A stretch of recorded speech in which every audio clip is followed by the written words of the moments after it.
Welcome to Matlab Lecture 6. Today we'll be going over file handling. So basically this is going to be going over how you can save data and load data in Matlab. So you can basically store your data for later and also be able to load data from other programs you made or from things that you record out when you say, like, if you're doing an experiment. So that's pretty useful. So the first command I'm going to go over is going to be text scan, which is a pretty basic tool to basically read a string and output the data in the string in a form of a matrix. So for example, I'm going to say there's going to be a string, and that string has some numbers in it. We'll say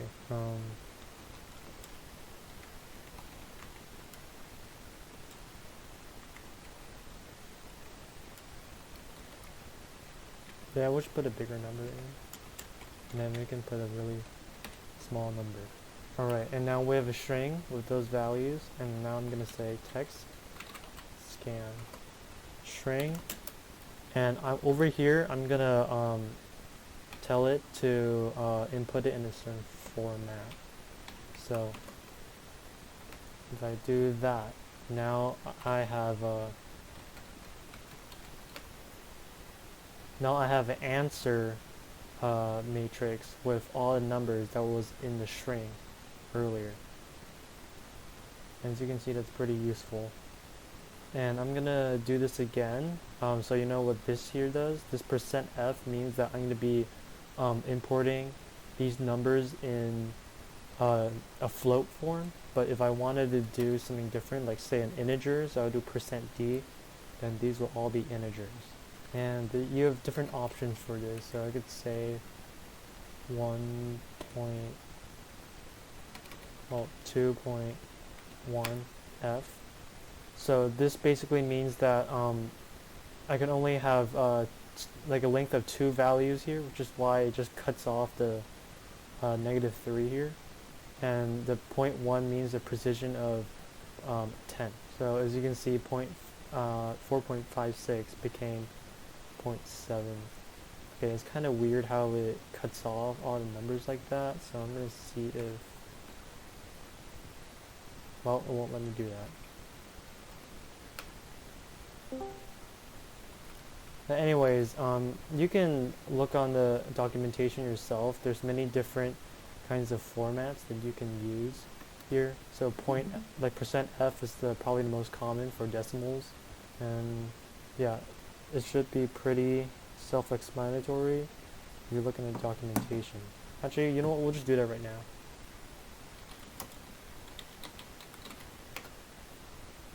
Okay, so as you can see here are the formats that you can use. So I did %f earlier, so it parses a number and converted into a double. And then for %d, it will be converted to an integer. %u will convert it to an unsigned integer. And then, yeah, here are the other options. So someone asked, what is the difference between %i and %d? I believe they're interchangeable. I'm trying to remember like what they said in the Matlab documentation. I believe in Matlab, %i and %d is interchangeable. So I would think that it is here as well, but I'm going to double check. Okay, so Octave doesn't recognize %i, but I believe Matlab does. So %i is the same as %d, and that's a signed integer. Yeah, I don't see %i on here, so yeah, I think they're pretty much the same. So if you use %i to read integers and it works for you, that's great. If it doesn't work, just do %d. But I'm pretty sure they're the same when you use them in Matlab. So if we were to use this in a program, say if we want to, instead of using a string, we want to use an actual file, what we'll have to do is, there you go. Okay, So if you wanted to read data in a file, let's say I have numbers in a file named data1.txt, and in data1 I have these right here. So this is just basically, you know, these numbers don't have any meaning. I just put a bunch of numbers here just for demonstration purposes. So I'd say like this is going to be column 1, maybe their ID numbers 1, 2, and 3. Column 2 has names, so we have WebDev, McDore, and Safia. And in column 3 we have some other random values too. Now this is in a text file called data1. And if I were going to use text scan to open this, I would say string equals fopen data1.txt. I believe what fopen does is it pretty much like tells Octave that this file is going to be accessed. So let this file be, just like know that this file is going to be accessed, and we're going to put it in a string. And then you basically have this right here. So it's opening data1.txt. And I have a format here. So this is for each column. The first one is going to be integer, string, and integer. See, you have an integer, string, and an integer. And then f close all means that, okay, there are no more files going to be accessed. So when I run this, that's kind of hard to see. I'm going to do it again.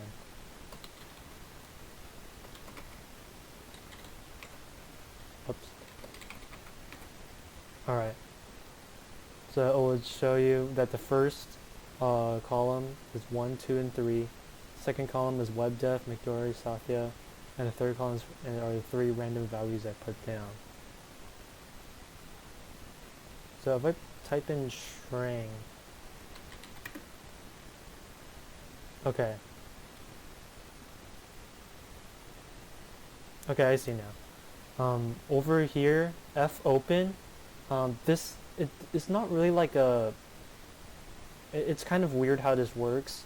It outputs a number if it's successful or if it's not successful, but it just when you do this, Octave just somehow knows that this is the file that you're going to use. So I could just copy this, put this here, then comment this out, and it should work the same way.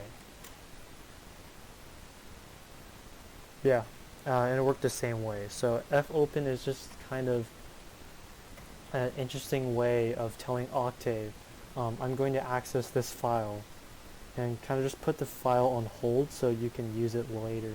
So I would look more into fopen and fclose later. I think those are going to be useful later on, but this is how you use it with text scan. Now there's another way to do it. There's another pretty common way to import data from a file, and that is import data. So right here, so I have data2.txt here. These are a bunch of random values I kind of ripped off of MathWorks website. I put that in the notes if you really want to look at it, but there's just a bunch of random numbers and days on there. And when I run this, it will give me this structure with all the data here in a matrix, then the headers in a vector, and well, I guess I have 2 vectors of all the headers. So this is a little bit more advanced than text scan, because text scan I cannot have any information right here, I can't have any header information. It just won't read this stuff. This line 1 stuff, it won't recognize this as a header, and it will assume that this is part of the data, and that's not what we want. So if we don't want that, we'll have to use import data, which is more advanced. So over here in import data, here I can actually just put the name of the file I want to import as a string instead of using fopen, which I think is nicer. This here is a delimiter, and a delimiter means that this is the character that separates between the values. So as you can see, these are all separated by spaces. And then over here, this 1 means that there is 1 row for headers. So that's why it was able to recognize that there was a header over here and like not treat these as data, because this first line is not data, they're just headers. And I'm pretty sure you could use import data in place of text scan because it's more robust. I'm just gonna test it out. Data1.text, and the delimiter is space. Okay, data1.text. Yeah, and works almost the same way.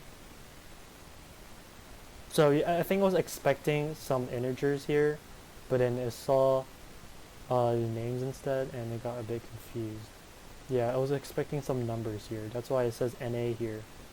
So as you can see, this one also is kind of strict on how it outputs things, which I think it's better. If it has some things, some numbers it can't read, if it knows it's not numbers, then it will tell you that these aren't numbers, which is kind of nice.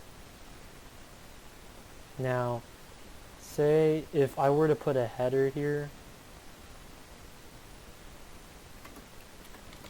ID, name, value. Say I did that, and then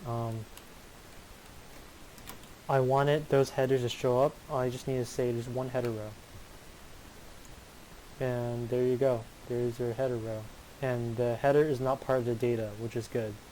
Now if I didn't do that, oh, okay. Okay, yeah, if I don't do that, it looks like it will automatically detect that there's a header row, which is also really nice, but it's better if you explicitly say there is. Now if I try to do text scan, fopen,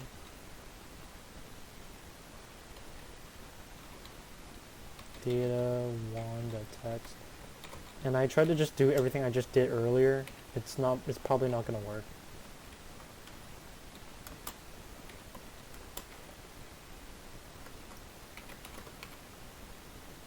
Yeah, and then let's see. Yeah, so I typed in the same here and it just didn't work. Actually, hold on. This needs to be a string as well. Always remember to type the file names as strings. Okay, so as you see, it just got really confused.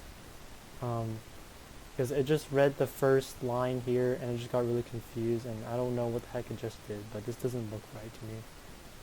So if you have headers, then you have to use import data.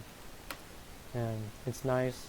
It will automatically detect it if there probably is a header.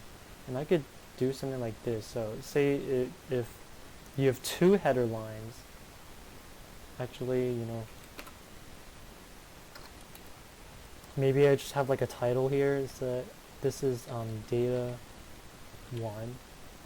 So this will make it 2 header lines, and I put in 2 here.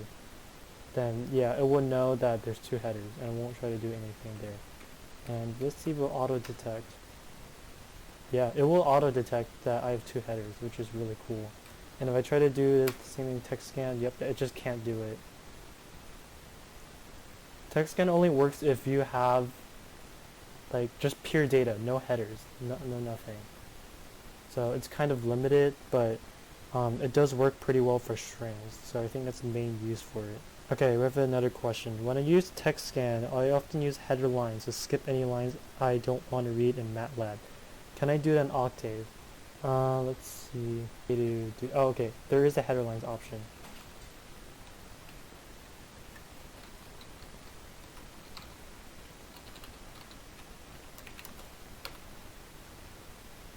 Oh, you know what? I just did it. Yeah, like you just said, I just typed in header lines and I just did it. Alright, there you go. But, okay, so I guess you can do it like this, but I think it's definitely easier if you just do import data. Like, it'll even auto-detect. So, like, it's even corrects you if you do it wrong. Well, text scan, you need to do it right the first time. And let's see. Yeah, so there's option for delimiter. So I guess it works the same way if you have a lot of parameters. Yeah. Speaking of which, let's do the delimiter right now. So let's say I separated all of these with commas. So again, what the delimiter tells me is that these values are going to be separated by commas. So my delimiter is going to be a comma. So let's do that real quick.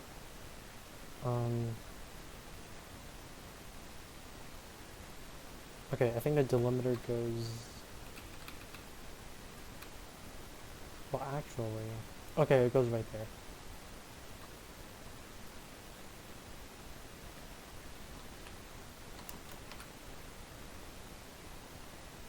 Oh, hold on. I think... Do I need to say that there's a... Yeah, okay, I do need to say that there's a delimiter.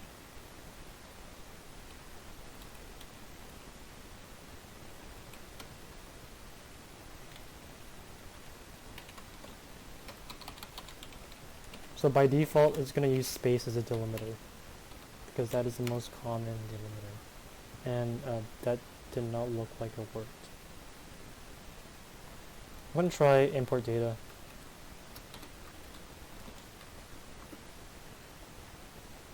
Of course, import data works, and text scan doesn't.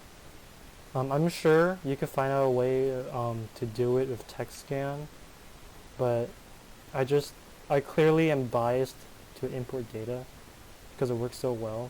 And look, it works perfectly well. I told it there's commas and it does the job. Wait, hold on, this wasn't saved. Let's try this. Okay, so now that I saved it, yeah, I mean, it still works. It's a little different though. So yeah, that's pretty much going to be most of your importing data and like reading data.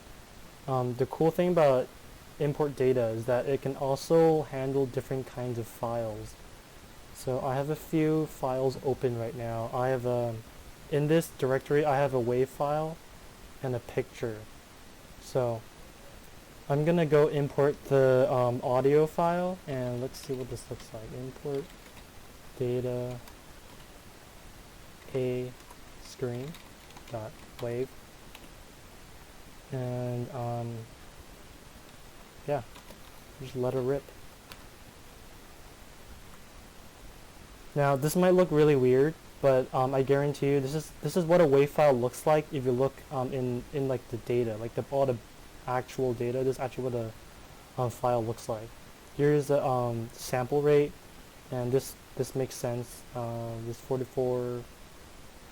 44,000 hertz, I think, or something like that. Yeah, this makes sense. And I'm gonna attach this audio file actually right now in the lecture notes, so you can hear what this sounds like.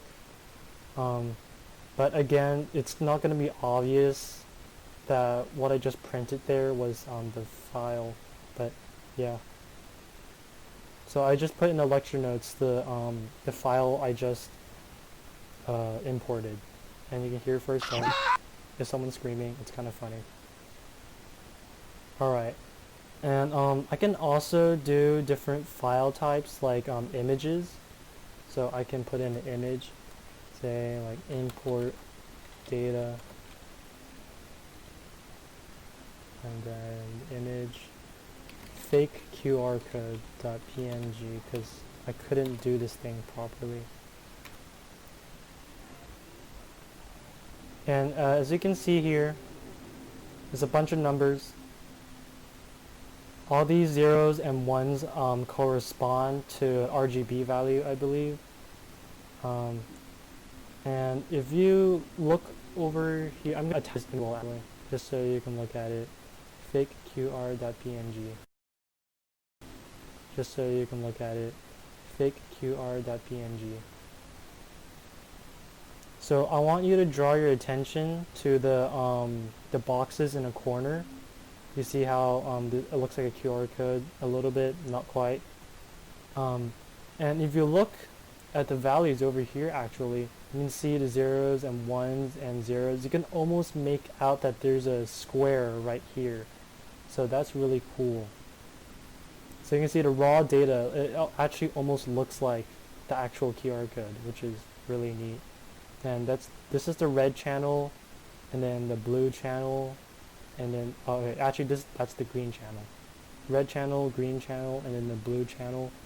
I believe this is I'm not actually sure what this is, but I think this is transparency data. Or no, this is transparency data. So yeah, you can import different types of files according to the notes I put down. You can also import Matlab files. You can also import spreadsheet files depending on external software. Okay, so that one is a little bit weird with Octave because I tried to import Excel file right here, lecturers.excel sheet, and then but if I try to import this, it just doesn't really work. I think it might work on some other for some other people, but it just doesn't work for me. It just gives me a warning and then an error. But you can import other types of values like CSVs. Like it will work with CSVs. So say if I want to import a CSV right here.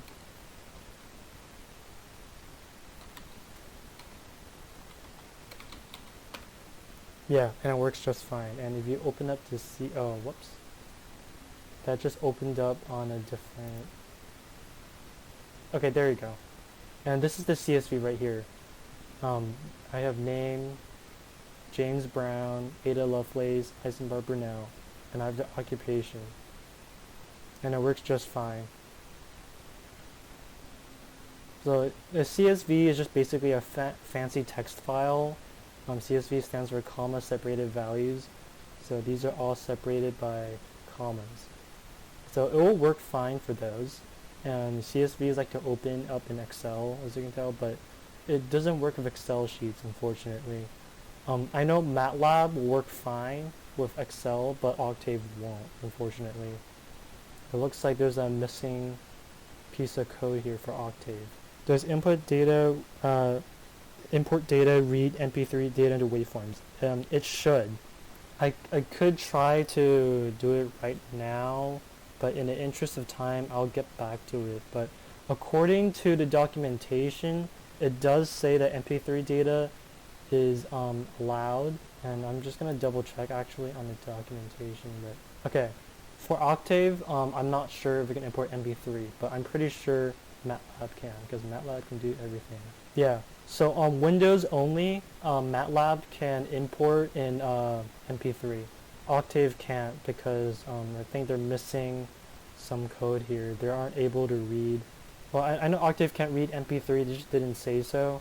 But for Excel files, Octave can't read them because I think they're missing some code here. And there's nothing I can do about that. That's not something that we can cover here. But yeah, it is what it is. So we're gonna move on to the, oh wait. Have you tried read table in Octave to read Excel? Let's try that.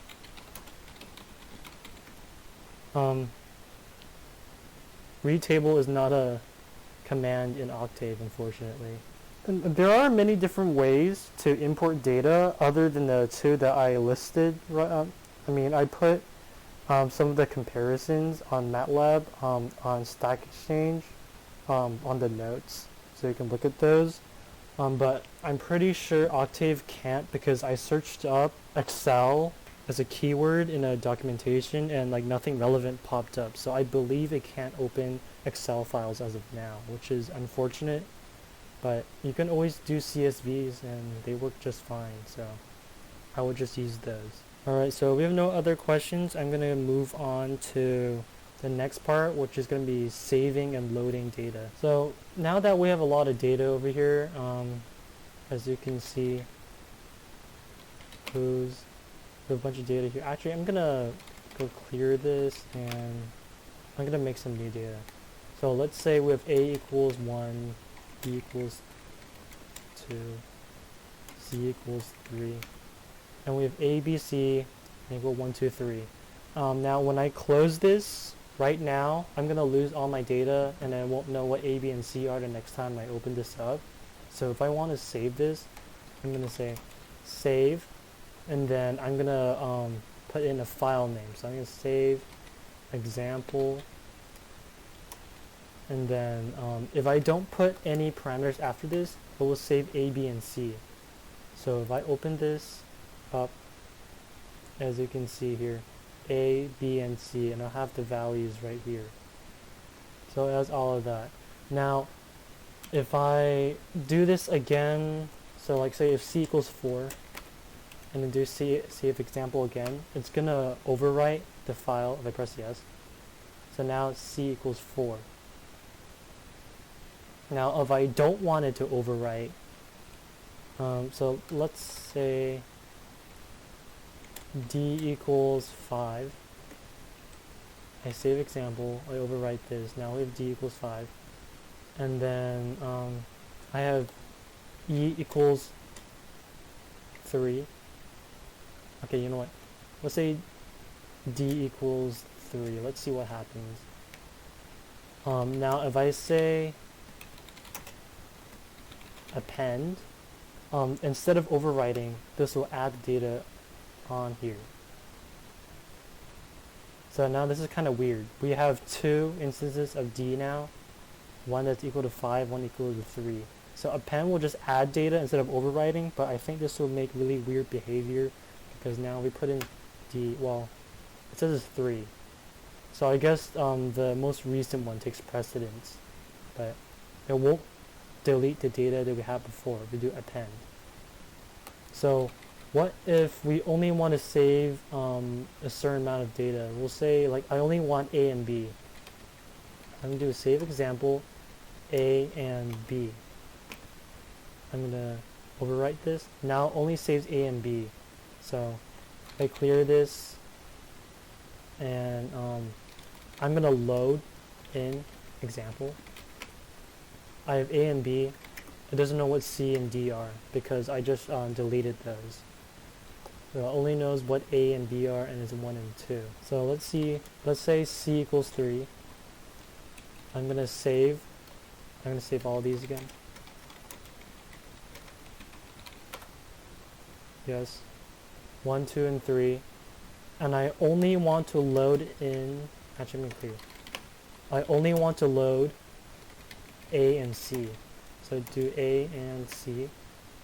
And then we'll have A and C here, but it doesn't know what B is because I deleted it earlier. So that's how you select which variables you want to save and load. Now, if I go in an editor and make a new file, make a new script to do this, I can't just do this. Like, if I do this in a script, this won't fly because this is a command. If I try to run this, okay, so let's say like A equals 1, B equals 2, C equals 3. And I save this as abc.m. Sure will. Okay, that actually somehow worked. That is really weird. Okay, so how you were supposed to do this is do it in a function form like this. Because I'm gonna just show the documentation for this. Doc save.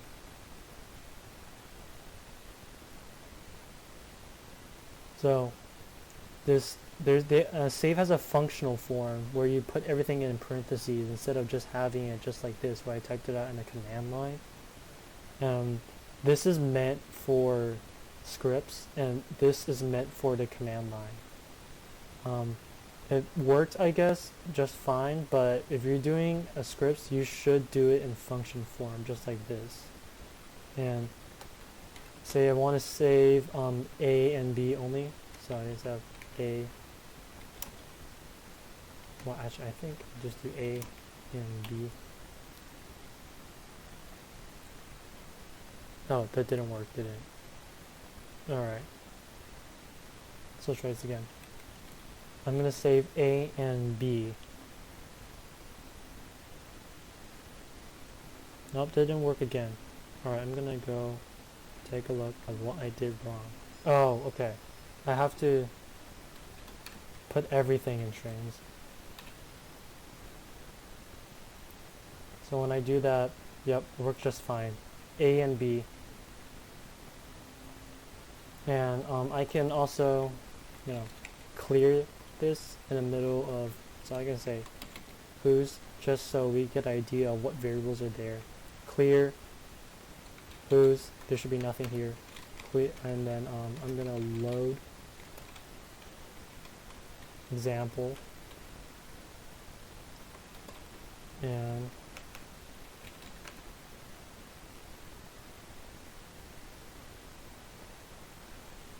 as you can see here, we have A, B, and C in the beginning of the code, and then we have A, B, and C here.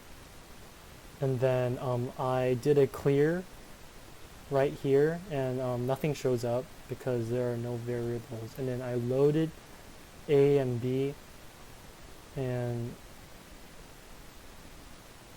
okay, actually I saved A and B. Then I did clear, there are no variables, so nothing showed up here. And then I decided to load the entire example file again, which is A and B, and it will show that we have these two again. I have this right here, head, shoulders, knees, and toes. So when I first initialize this, it will say head, shoulders, knees, and toes. And the who's will tell me what files are there. And then when I save the body parts, I'm only going to save shoulders, knees, and toes, and E. And then it will tell me all of that. Then I'm going to only load knees and toes and E, and it will only show that. And I'm going to assign a new value to A, so I'm going to make it tails, and this is going to be shoulders again. And as you see here, yep, head, shoulders, knees, and toes. We'll say that. And this is E right here. I just combined all of the text above here. And we have all these values. And then I clear all the values here. And then everything disappeared. And then I decided to load only C, D, and E. So as you can see, it shows that. And this is E right here. And I assign a new value to A and assign a new value to B. And now this is E. Yeah, so I assigned that to E again. So now this is E, tails, shoulders, knees, and toes. And we have everything again, but now A and B are actually different. So I hope that is clear. I'm gonna go see if there are any questions. Okay, I think we're good. So that's basically how you save data and you load data. Now you can, you have different options for saving and loading data. Like for example, append is technically an option. For Matlab, you can do no compression. I'm not sure what are the advantages of saving a file with no compression, but you can do that. In an Octave, you can also do, there's actually a lot more options for Octave. You can save in other formats such as HD, F5, and I don't know. There's other weird formats that you can save in Octave, but it will let you do that. And then for load, you also have options. So you can say, I'm gonna load this as an ASCII file, so as like a text file. You can force it to load like that. So I can clear everything. So you load data to .text. I'm gonna say treat it as ASCII. Oops. Oh, okay. Load example ASCII, and then an example. I have these two. So yeah, it didn't really work. I think I was kind of confused when I loaded it as a text file, because when I loaded a text file, I told it to take all of this literally and try to get data from it. And I think I was a bit confused, but I did get 1 and 2 earlier. And I can also force this. I'm going to clear this again. I can also force this to load as a Matlab file. Okay, well, it won't do that.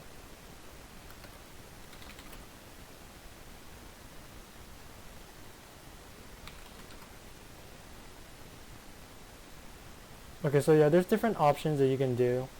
I'm not too sure what each one of them do, but ASCII thing, yeah, just takes this literally.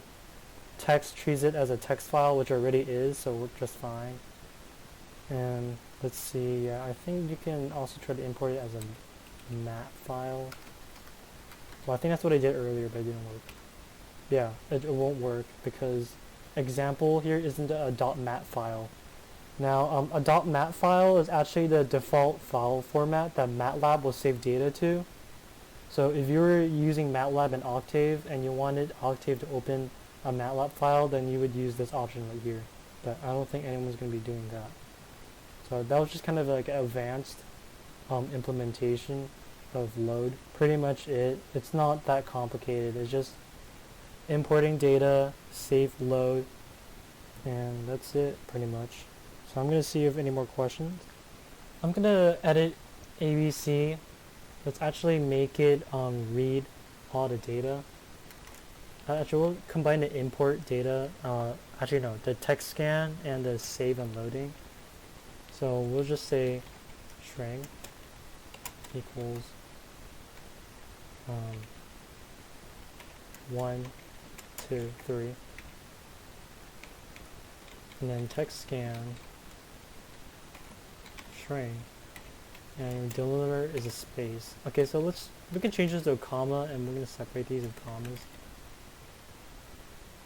And then I'm going to assign that to a matrix, a vector, so we'll just say input equals, actually no, that's a terrible name, don't do that.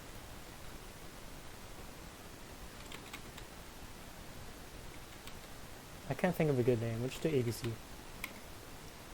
ABC equals that. I'm going to assign the first value of ABC to A, which is going to be 1. So A equals ABC 1. B is going to be the second value, and C is going to be the third value. And then, so A should be 1, B should be 2, B should be 3. Actually, we can just do this in reverse order, so you're not confused by the indices. So A should be 3, B should be 2, and C should be 1. Then it's going to save this. It's only going to save A and B, so we're going to have 3 and 2. We're going to clear everything, and we're going to load it, and it's only going to show 3 and 2. So let's try this now. Did it work? Nope. No valid format conversion specifiers. Okay. Let's try this again. I'm just going to use a default delimiter because I haven't figured out how it works apparently. Nope. Out of bound 1. Okay, I'm going to do this and see what it does.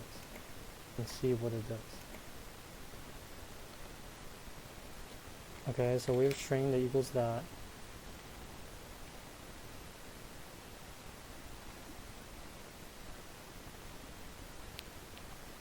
Oh, I see now. ABC is a, okay, that's interesting.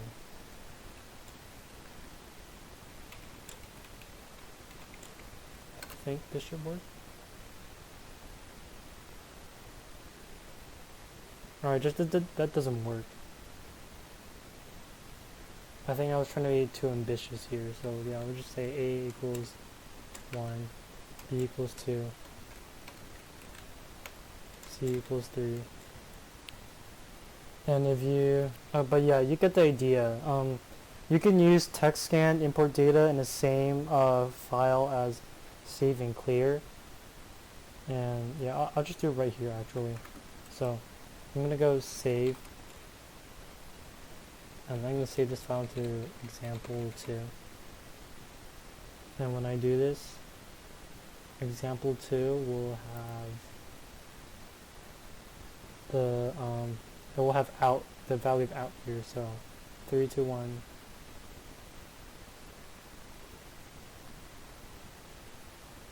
Okay, this looks really weird.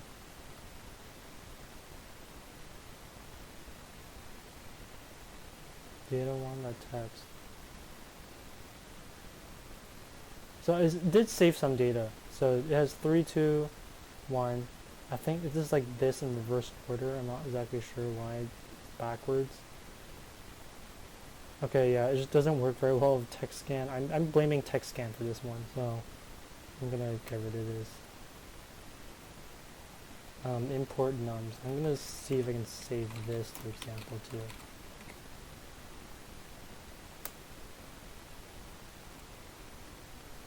Does this work better? Data 2, and let's see what's in data 2 real quick.